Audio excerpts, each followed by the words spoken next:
Hello friends, எல்லோரும் எப்படி இருக்கீங்க?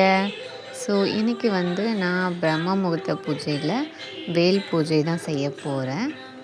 ஓகே, நான் இன்றைக்கி வந்து நான் ஒரு 4 o'clockலாம் எந்திரிச்சிட்டு ஃப்ரெஷ்அப் ஆகிட்டு ஸோ பூஜை வேலையெல்லாம் செய்ய ஸ்டார்ட் பண்ணிட்டேன். வாங்க வேல் பூஜை எப்படி செய்கிறேன்னு பார்க்கலாமா? ஸோ இன்றைக்கி வந்து செவ்வாய்க்கிழமை வந்துனாலே முருகருக்கு உகந்த நாள்ன்று எல்லாருக்குமே தெரியும்.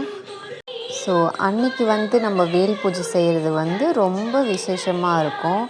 உங்களால் வந்து செவ்வாய்க்கிழமை கண்டிப்பாக செய்ய முடியும்னா அந்த நாள் செஞ்சுக்கோங்க. இல்லை இந்த டைம் வந்து கொஞ்சம் பிஸியாக இருக்கேன், வேலையாக இருக்குது அப்படின்னா கூட நீங்கள் ஞாயிற்றுக்கிழமை தான் கொஞ்சம் ஃப்ரீயாக இருப்பீங்கன்னா கூட நீங்கள் ஞாயிற்றுக்கிழமை கூட நீங்கள் செஞ்சுக்கலாம், ஒன்றும் பிரச்சனை இல்லை. ஸோ இது வந்து நம்ம சாமிக்கு எப்பயுமே தண்ணி வைக்கும்போது அதில் வந்து கொஞ்சம் பச்சை கற்பூரம், அப்புறம் ஏலக்காய், கொஞ்சம் பூ, மஞ்சத்தூள் கொஞ்சம் போட்டு வச்சிங்கன்னா எப்பயுமே வந்து நம்மளுடைய பூஜை அறை வந்து ரொம்பவே வாசனையாகவும் நல்லாயிருக்கும். மகாலட்சுமியும் எப்பயுமே வாசம் செய்வாங்க. ஸோ வேல் பூஜை செய்யும்போது முருகருக்கு பிடிச்ச பூ வந்து அரளிப்பூ தான். ஸோ நானும் அதை தான் எடுத்து வாங்கிட்டு வந்துட்டேன். ஸோ அரளிப்பூ கிடைக்கல பட்சத்துக்கு உங்களுக்கு எது சௌகரியமாக இருக்கோ நீங்கள் அந்த பூ வாங்கி கூட நீங்கள் பூஜை பண்ணிக்கலாம். ஓகேங்களா? ஸோ நான் வந்து முந்தின நாள் நைட்டே கொஞ்சம் எல்லாமே அரேஞ்ச் பண்ணி வச்சுட்டு காலையில் எழுந்திரிச்சி ஃப்ரெஷ்அப் ஆகிட்டு பூவெலாம் காலையில் தான் போட்டேன். பூ போட்டுட்டு விளக்கேற்ற ஆரம்பிச்சிட்டேன் நான். ஸோ வந்து வேல் பூஜைக்கு வந்து நான் 5 அபிஷேகம் தான் பண்ண போகிறேன். அந்த 5 அபிஷேகமும் உங்களால் உங்களுக்கு எது சௌகரியமாக இருக்கோ உங்கள் வசதிக்கு ஏற்ப நீங்கள் அதை செய்யலாம். ஸோ நான் வந்து என்னென்ன செய்ய போகிறேன்னா பால், தயிர், அப்புறம் விபூதி, குங்குமம், மஞ்சள். ஸோ இதை வச்சு தான் நான் அபிஷேகம் பண்ண போகிறேன். உங்களுடைய வசதிக்கு ஏற்ப நீங்கள் எதெல்லாம் வச்சு அபிஷேகம் பண்ண முடியுமோ ஸோ நீங்கள் அப்படி பண்ணிக்கலாம். கடவுள் வந்து இப்படி தான் பண்ணணும் அப்படின்னு சொல்லிட்டு எதிர்பார்க்க மாட்டாங்க. ஸோ நம்மக்கிட்ட என்ன இருக்கோ நம்ம அது வந்து நமக்கு மனசுக்கு பிடிச்ச மாதிரி ரொம்ப சிம்பிளாக இருந்தாலும் பக்தியோடு வேணுனாலே அது எப்பயுமே கண்டிப்பாக கடவுள் ஏற்றுப்பாங்க. இப்போ நான் வந்து ஃபஸ்ட்டு பால் அபிஷேகம் பண்ணிட்டேன். ஃபஸ்ட்டு வேலை வந்து நீங்கள் நல்லா தண்ணி ஊற்றி இது பண்ணிவிட்டு அதுக்கப்புறம் பால் ஊற்றி அபிஷேகம் பண்ணிக்கோங்க.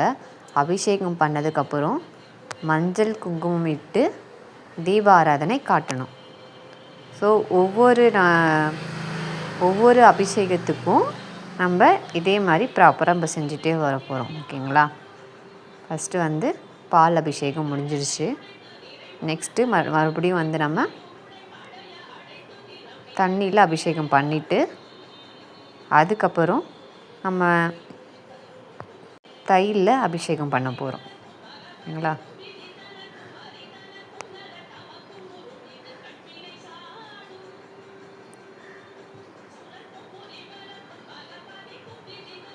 ஸோ இதே மாதிரி அபிஷேகம் பண்ணிவிட்டு மறுபடியும் மஞ்சள், குங்குமம் இட்டு தீபாராதனை காட்ட போகிறோம். ஸோ இதே மாதிரி தான் ஒவ்வொரு அபிஷேகத்துக்கும் நான் செஞ்சு முடிச்சிட்டேன். ஸோ உங்களுக்கு வந்து சாமிக்கு வந்து என்ன நெய்வேத்தியம் செஞ்சு வைக்க முடியுமோ உங்களால் முடிஞ்சால் நீங்கள் அவருக்கு செஞ்சு வைக்கலாம்.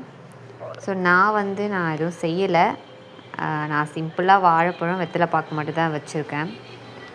ஸோ நீங்கள் வந்து ஏதோ சக்கரை பொங்கலோ ஏதோ ஒன்று ஒரு இனிப்பு எதுவோ நீங்கள் செஞ்சு வச்சு படைச்சிக்கலாம்.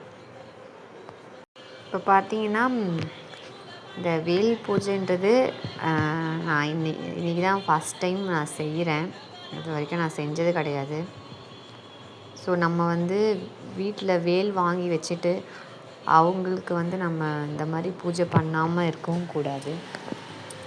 ஸோ எனக்கு ஒருத்தவங்க சொல்லி தான் நானே இதை செய்ய ஆரம்பித்தேன். ஸோ இந்த வேல் பூஜைன்றது ரொம்ப விசேஷமானது. நம்ம நினச்சி நமக்கு எது வேணுமோ அதை நினச்சிட்டு நீங்கள் கண்டிப்பாக இறைவன்கிட்ட பிரார்த்தனை பண்ணிங்கன்னா கண்டிப்பாக அந்த விசேஷம் வந்து நடக்கும். ஸோ நீங்கள் வந்து இந்த அபிஷேகம்லாம் முடித்ததுக்கப்புறம் வேல்மாறல் வந்து படிங்க. உங்களுக்கு தெரிஞ்சிங்கன்னா படிங்க. அப்படி இல்லாத பட்சத்துக்கு நீங்கள் டிவிலேயோ இல்லை சாங்கோ கூட நீங்கள் போட்டு விட்டுடலாம். ஓகேங்களா? ஸோ இப்போ வந்து 4வதாக வந்து மஞ்சள் அபிஷேகம் தான் பண்ணுறேன்.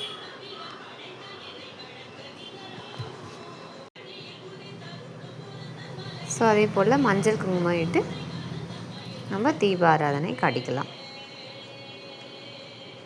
இன்னொரு விஷயம் என்னென்னா, நம்ம எப்பயுமே காலையிலே பிரம்ம முகூர்த்தத்தில் நம்ம சீக்கிரமாக எழுந்திரிக்கிறோம். எழுந்திரிச்சி நம்ம பூஜை செஞ்சதுக்கப்புறம் போயிட்டு சீக்கிரமாக எழுந்திரிச்சிட்டோமே தூங்கலாம் அப்படின்னு சொல்லிட்டு போய் தூங்கிடக்கூடாது. ஏன்னா நம்ம வந்து கடவுளை வந்து வீட்டுக்குள்ளே அழைச்சிருக்கோம்.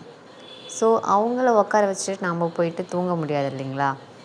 ஸோ அதுக்கப்புறம் நம்ம வேறு என்ன வீட்டு வேலை எல்லாம் இருக்கோ அதை வந்து நம்ம செய்ய ஆரம்பிக்கலாம். ஒரு சமையல் செய்யறதா இருக்கட்டும், இல்லை ஏதோ ஒரு வேலை அதை வந்து நம்ம செய்ய ஆரம்பிச்சிடலாம். ஸோ வீடும் வந்து எப்பயுமே ஒரு லக்ஷ்மி கடாட்சமாக இருக்கும். ஸோ நம்ம வீட்டை வந்து நமக்கு பிடிச்ச மாதிரி நம்ம தான் வந்து ஒரு இடத்தையும் அழகாக மாற்றி வைக்கணும். அது வந்து சின்ன இடமா இருந்தாலும் சரி, அதை எப்படி நம்ம அழகுபடுத்துகிறோமோ நம்ம வச்சுக்கிறத பொறுத்து தான் அந்த இடமும் இருக்குது. ஸோ ஓகேங்களா? நான் கடைசியில் வந்து 5 அபிஷேகமும் நான் முடிச்சிட்டேன். இப்போ வந்து நம்ம வேல் வந்து மலர்களால் அலங்காரம் பண்ணியாச்சு. அலங்காரம் பண்ணதுக்கப்புறம் மேலே வேலுடைய மேலே வந்து அந்த கூர்மையான பகுதியில் வந்து ஒரு லெமன் வந்து நீங்கள் குத்தி வச்சுடுங்க. ஸோ இந்த மாதிரி அப்படி உங்களுக்கு சின்ன வேலாக தான் இருக்குது, லெமன் வந்து எப்படி அதில் குத்த முடியும் அப்படின்னு உங்களுக்கு தோணுச்சுன்னா நீங்கள் அந்த கூர்மையான பகுதியில் வந்து ஒரு மஞ்சள் குங்குமம் இட்டு வச்சுக்கோங்க. ஓகேங்களா? ஸோ கடைசியாக நான் வேல் பூஜை பண்ணி முடிச்சிட்டேன் நல்லபடியாக. இறைவனோட அருள் வந்து எப்போவுமே உங்கள் எல்லாருக்குமே கிடைக்கணும். எல்லாருமே ஹாப்பியாக இருங்க, சந்தோஷமாக இருங்க. ஸோ எப்பயுமே பூஜை பண்ணிகிட்டே இருங்க. இறைவன் வந்து நம்ம கூட எப்பயுமே நம்ம நினச்சதை செய்வாங்க. ஸோ நம்ம வந்து வீடியோவோட எண்டுக்கு நம்ம வந்துட்டோம். ஸோ இந்த வீடியோ வந்து உங்கள் எல்லாருக்குமே ரொம்ப ஹெல்ப்ஃபுல்லாக இருக்கும். நான் வந்து எனக்கு தெரிஞ்ச மாதிரி வேல் பூஜை பண்ணி சிறப்பாக முடிச்சிட்டேன். ஸோ நீங்களும் இதை ட்ரை பண்ணி பாருங்கள். உங்களுக்கு என்ன வேண்டுதல் இருக்கோ அந்த வேண்டுதலில் இறைவனிடம் சொல்லிவிட்டு நீங்கள் இந்த வேல் பூஜையை ஸ்டார்ட் பண்ணுங்கள். பிரம்ம முகூர்த்தத்தில் தான் பண்ணணும் அப்படின்றது கிடையாது. உங்களால் முடிஞ்சால் அந்த டைமில் பண்ணுங்கள். அப்படி இல்லைன்னா காலையிலையோ இல்லைன்னா ஈவினிங் டைமில் விளக்கு ஏற்றினதுக்கப்புறம் நீங்கள் இந்த பூஜையை வந்து நீங்கள் செஞ்சு முடிக்கலாம். ஸோ இறைவனோட அருள் வந்து எல்லாருக்குமே கிடைக்கணும். இந்த வீடியோ உங்களுக்கு பிடிச்சிருந்துச்சின்னா லைக் பண்ணுங்கள், கமெண்ட் பண்ணுங்கள், ஷேர் பண்ணுங்கள் அண்ட் சப்ஸ்கிரைப் பண்ணுங்கள். தேங்க்யூ மக்களே. தேங்க்ஸ் ஃபார் வாட்சிங்.